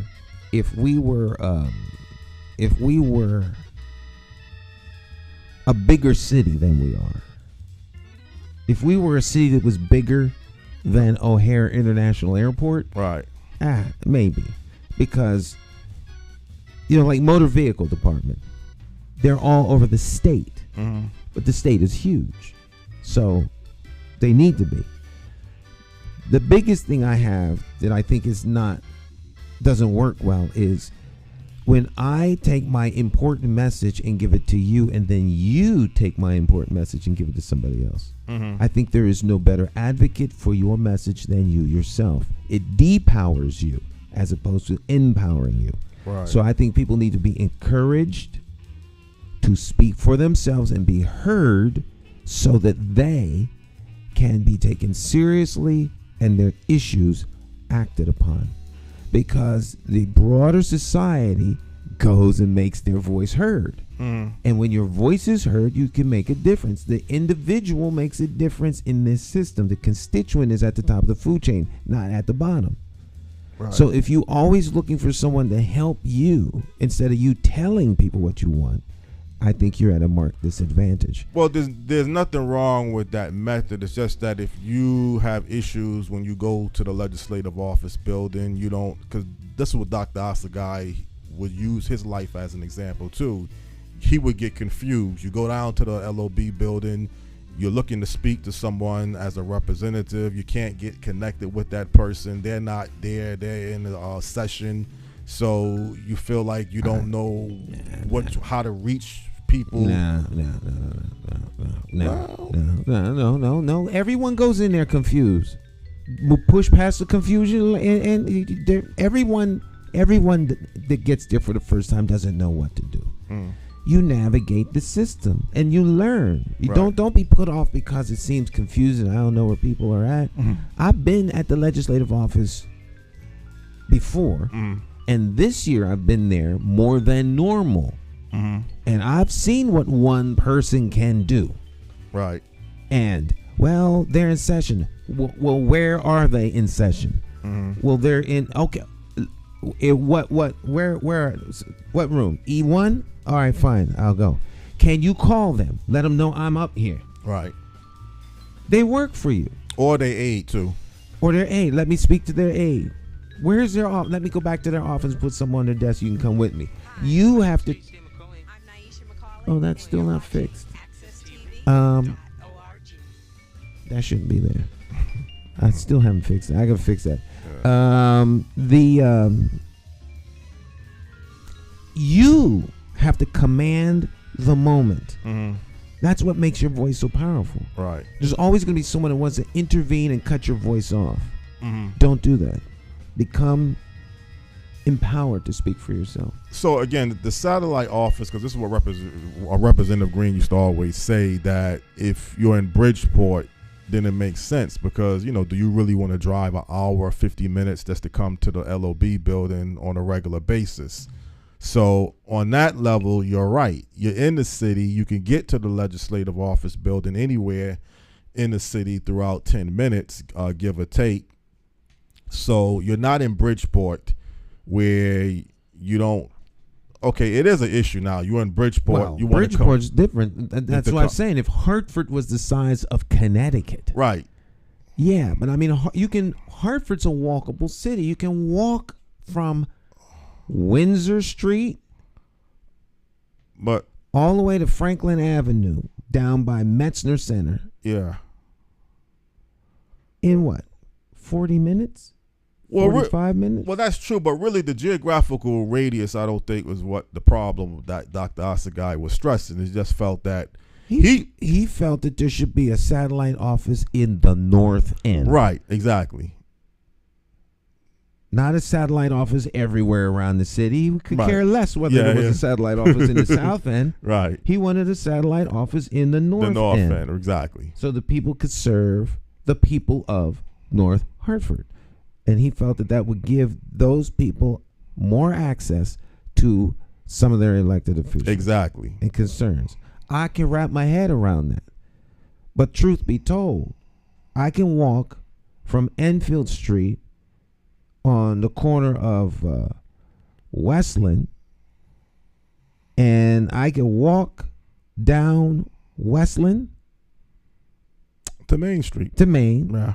Up Main, past Phillips, past what used to be the little hot pockets, hot pots. Up the street, past my sister's place, past Metropolitan, past the cemetery, past Sands. MB, very close. Down by the tunnel, past the school. Right. Over the bridge, past the Stilt Building, past G Fox, past Sage Allen, past the old State House, past Travelers, past the Wadsworth. Yeah. To City Hall. I get your point, Stan.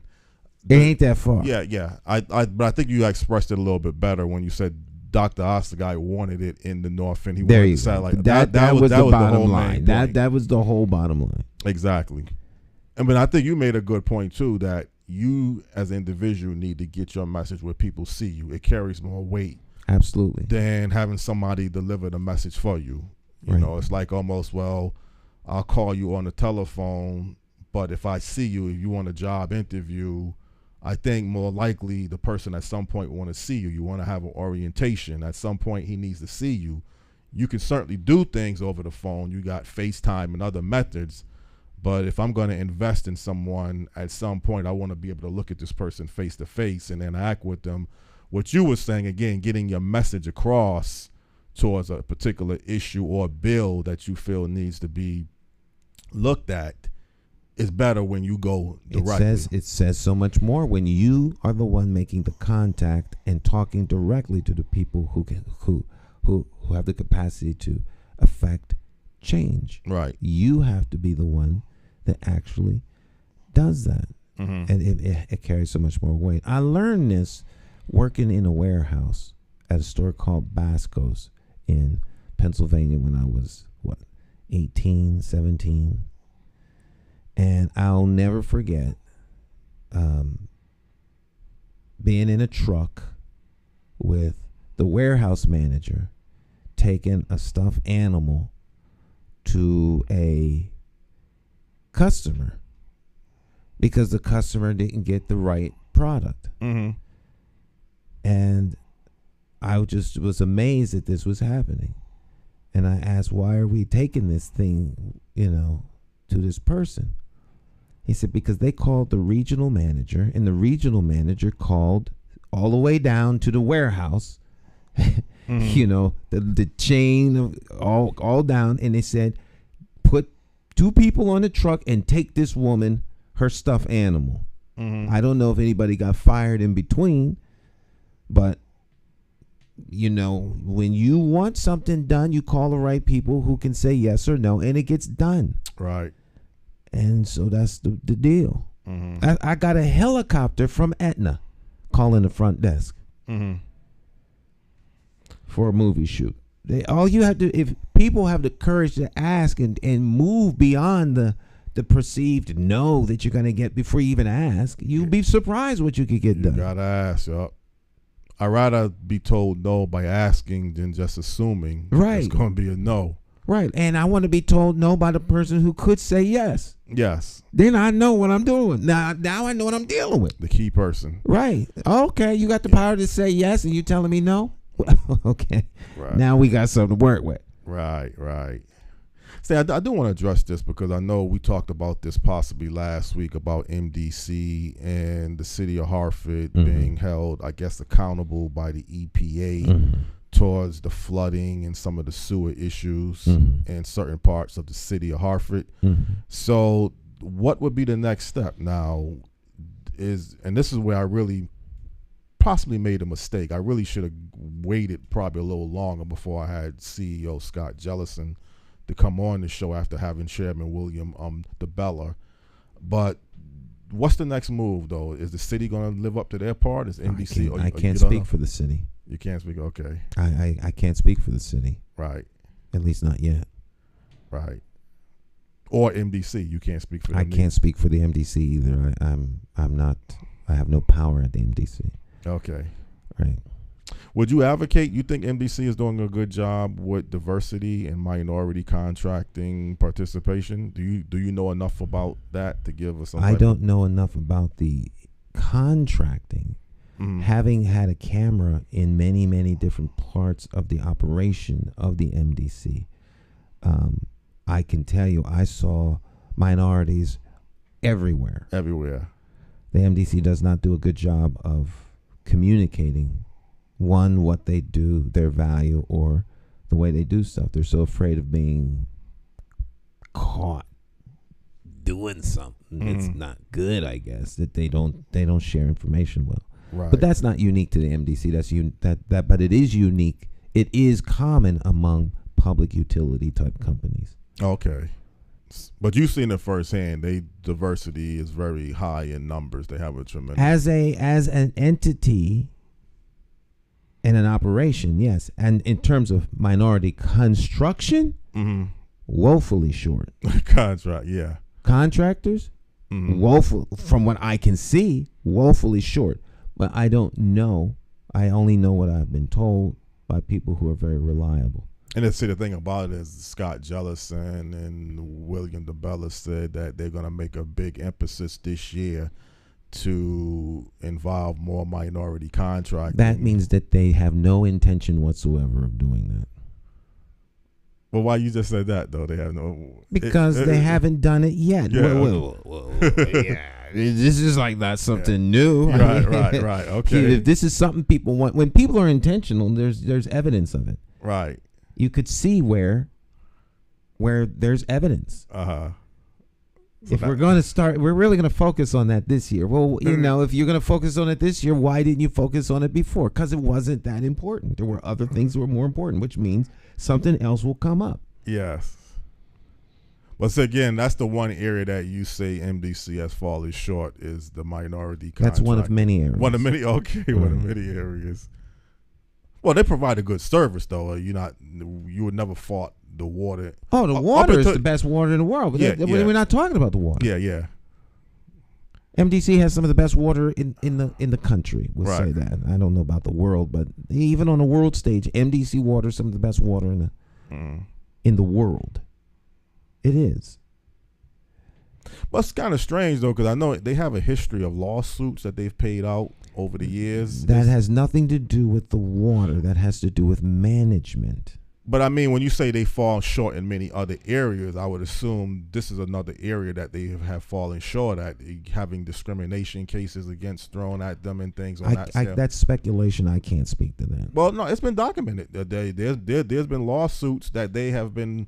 I don't know if they pleaded guilty, but they have paid out high numbers in not of late. I can't comment on things I don't know. That's I'm not true. saying what you're saying isn't true. I haven't read the court cases. I don't know the reasons that they may have settled. I don't know whether they were found guilty. I just don't know. So having your facts all in order, and I don't have them because I don't be all up in their business. Okay. Right. I can speak to things like, SB 1139, which I can say that the African American Alliance is calling for Speaker Ritter to call that bill to the floor for a vote based upon, other things that have been established. We're releasing a press release to that effect today. Oh, okay. So that's towards the MDC being audited with this new bill that you just mentioned? The new bill. Okay. Yes. Does that have anything to do with removing the chairmanship, or that's something separate? You just want the bill. You're advocating that the bill, because I know Mayor Sherry Canton, you mentioned last week of West Hartford, she's the vice chair of the commission's office. So, she wants the chairman to be removed, or he shouldn't run again, or whatever the case. I think she wants him removed. I was saying he shouldn't run again. Okay. In our last conversation. Right. Well, let's see how things go. I mean, I wanted to bring someone on from MDC to talk about minority contracting, participation, and diversity and it looks like that's as easy to fix as a decision to do it. These things are not difficult. The difficulty comes in the justification of not doing it. Okay. That's where the expertise comes. That's where you get that's the big money. Right. Is in explaining why the obvious is not being done in a way that seems rational and justified. Because all you have to do is bring a contract and show you. So. Right. So, Mr. Jonathan, we're moving forward to rectify some of these disparities. And in matter of fact, here's 8 contracts that we just signed last week that show our intention to move it forward. Not what we plan to do, what we've done. Yeah. See, that to me, it speaks to intentionality. Yeah, again, I really regret a little bit that I didn't put this issue when I had Scott Jellison, because I really would have had a good opportunity. And now all of a sudden it's very difficult to get a private meeting with him and other things. You know, once you get them on the air and they've been able to express themselves what they wanted to talk about, I'm not so sure this is a popular topic for them, but it's not. Right. So it might be a reason why I'm getting some resistance. He's just he not sure. Yeah. It is not a popular. It's not a popular subject, Jonathan. Right. Stick and stay, my friends. We will be right back. Morning Talk.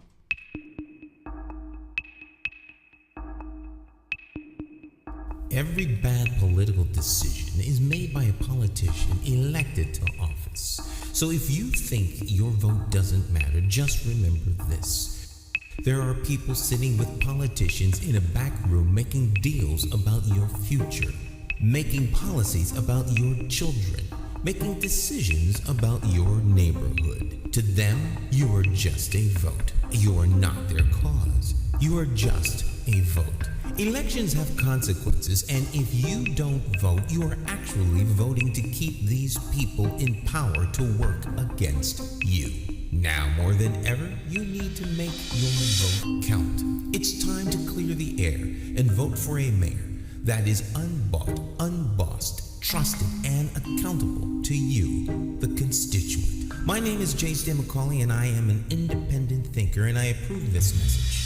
I'm asking you for your vote on Tuesday, September the 12th, 2023, in the Democratic Party primary election for mayor of the city of Hartford. For more information, visit McCauleyformayor.com. Have the courage to vote your conscience and vote for the name you trust and know. Vote J. Stan McCauley for mayor.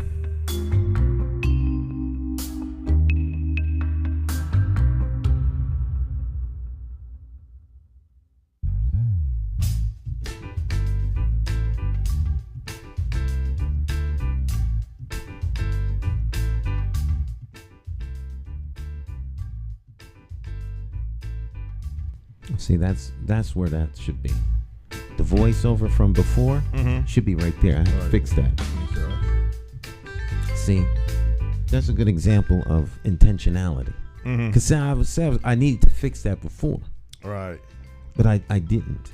Yes. And so intentional would be to right now drag this down here and fix it. Then we verify the fix by playing it again. Then we should hear it. Right. Yeah. Let's see, it's off. Hi. My name's See, J.C. it's off. Let's McCauley. see, I'm do that Nyesha. again. Bring this, slide this over here so it drops in at the right place. Hi. My There name's it is. J.C. McCauley. I'm Okay. Nyesha McCauley, Yeah. and you're In order watching now? All right. accesstv.org. Yeah, that's our lesson on intentionality. Intentionality, yeah. Right. When something needs to be done, fix it. Fix it. Don't talk about it. Be about it. Well, I know that's your whole model, Stan. You're like a doer person. You don't like to talk about things. Ain't nothing to talk about. Let's just do it. Exactly. Get it done. Well, Stan, let me ask you something. I know minimum wage in Connecticut is supposed to be going up. I think it's next month or very soon. Probably be no more than 50 cents to $1. What do you think determines why a company should pay people a certain wage? You think it's the skill set of the occupation, like if you have people working at Amazon and they pay people, let's say $15 an hour, do you think the workers, what would entitle the people to make more money at Amazon doing a particular job that they do? They are entitled to make more money if they can command more money. Mm-hmm. If you have a skill that commands a high salary, then you command a high salary. Right. You might be like a Tom Brady kind of person. Mm-hmm. You throw a ball through a hole that's the size of a ball while running in the rain backwards, right, blindfolded, right, and you can hit the target. That's a skill set that a lot of people don't have, right, and you can make a lot of money with that. However, picking up a part and putting it in a box is something that hard. Well, I think the unions do play a role too. If I think Amazon may have some unionizations in some of their operations. I think the unions always do contribute to a job paying more money too. That's another side of the story.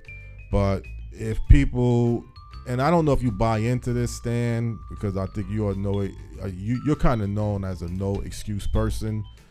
But if people for some reason are not motivated to enter the workforce because they see it's no money involved in the type of jobs that they can obtain,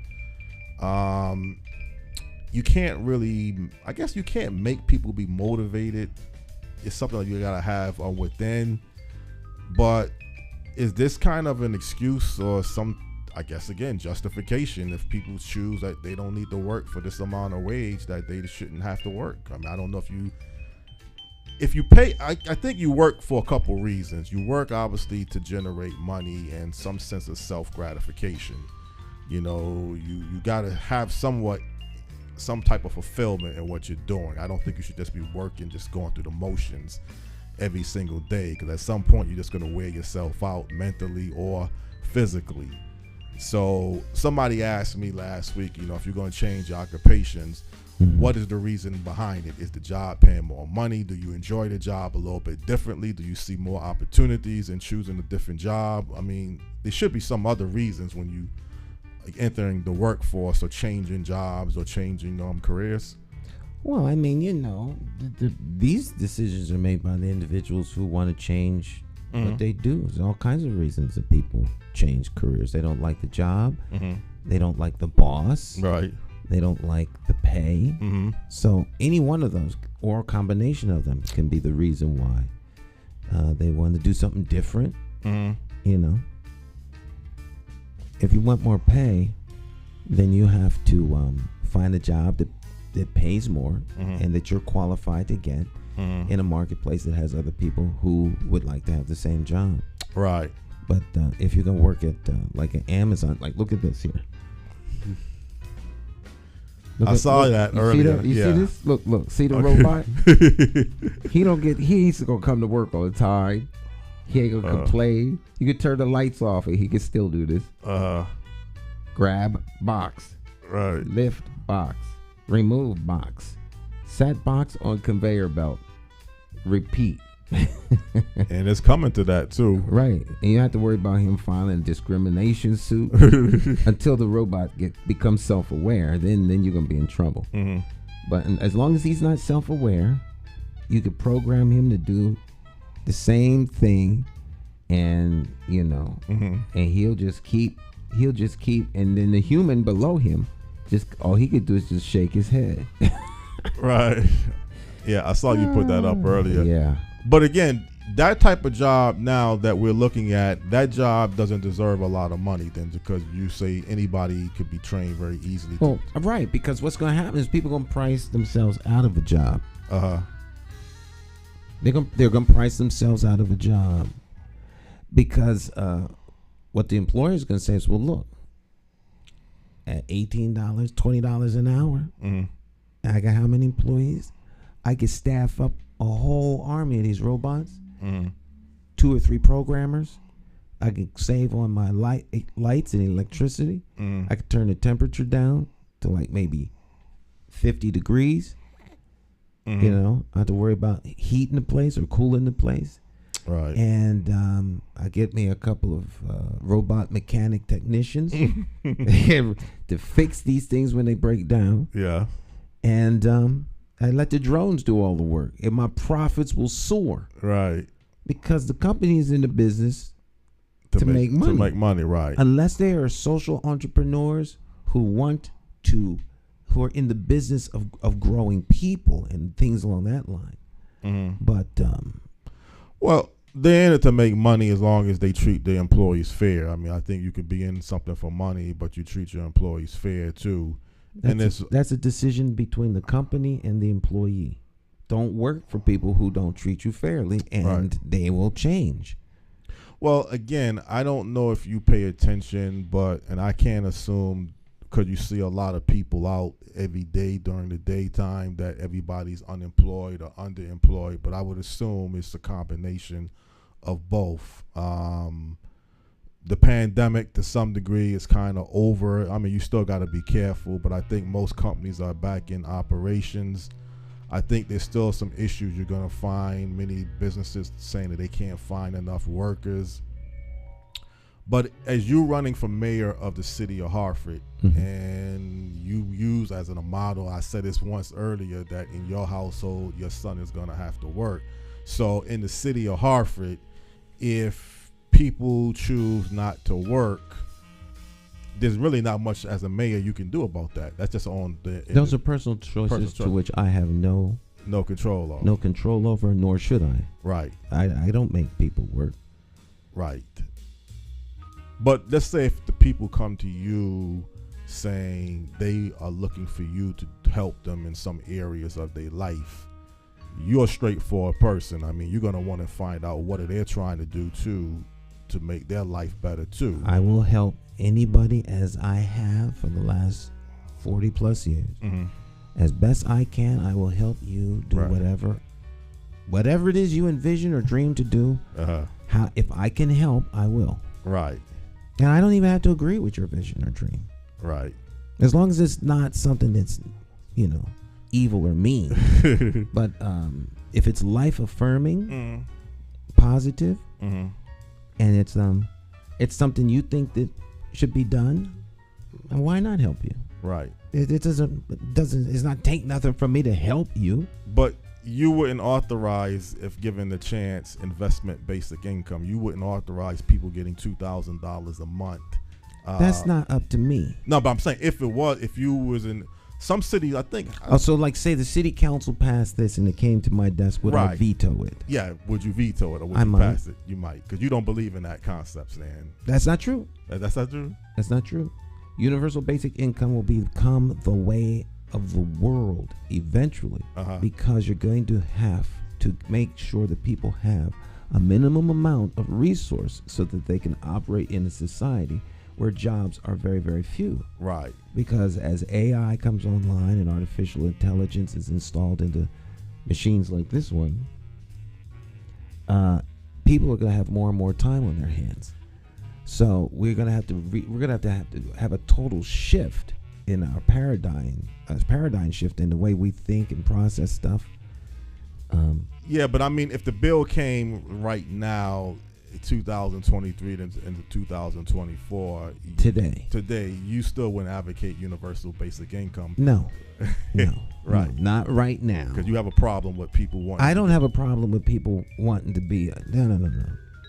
If you live in my house, you're gonna work. Right.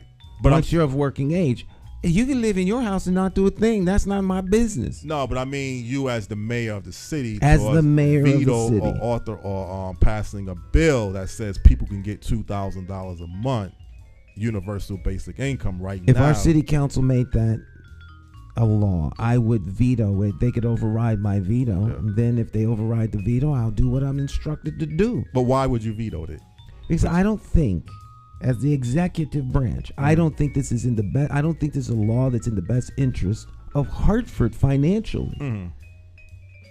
Just so that people can have money. Yeah. So yes, I would veto that. Okay. You don't think it's in the best interest? I don't think it's in the best interest. Right.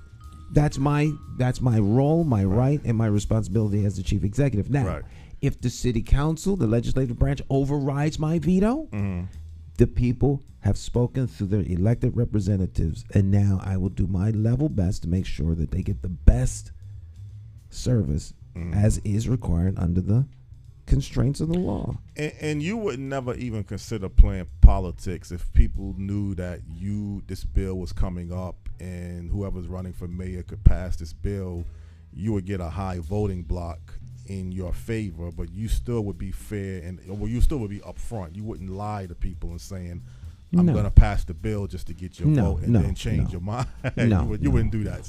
Fools lie. There's no reason to lie. Be yourself and be honest. People can deal with that. Right.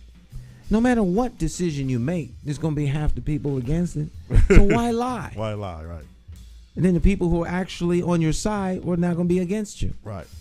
And the people that weren't on your side are on your side and you lied. Just tell the truth. If someone don't like your decision, that's their right. But it would go against your conscience, though, to vote for this bill just to get elected mayor, just to get. That's a principle. I wouldn't do that. You wouldn't do that. Right. That's scummy. Yeah. Doing stuff to get votes that is inconsistent with the truth of who you are. Right. Oh yeah. Right. It ain't all that. It's not that. No. But the bottom line is we'll run out of time. Yeah. Oh, okay. Well, maybe we can follow up on this in a future. We can follow up on this next week. Right. All right. Okay. Enjoy the opportunity, Stan, that you've given me this morning, and we'll be talking about North Carolina next week. All right. Well, I'm looking forward to it as always. Another great show, Mr. Small. And you all out there have a blessed rest of your day and do something good for people. Special thanks to our guests. And y'all have a great rest of your day. Yeah. Bye-bye. Bye-bye. I keep forgetting. You got to get... Are you ready? Coming Friday, May 5th, 2023 at 7 p.m. is the Season 1 finale of Hartford's Got Talent at the famous Bushnell Theater in Hartford, Connecticut. Talent of all ages compete for $15,000 in cash prizes and awards. Don't miss it. Hartford's Got Talent, Friday, May 5th at the Bushnell in Hartford, Connecticut. Hartford's Got Talent, showcasing talent and connecting community. For more information, visit www.hartfordsgottalent.org.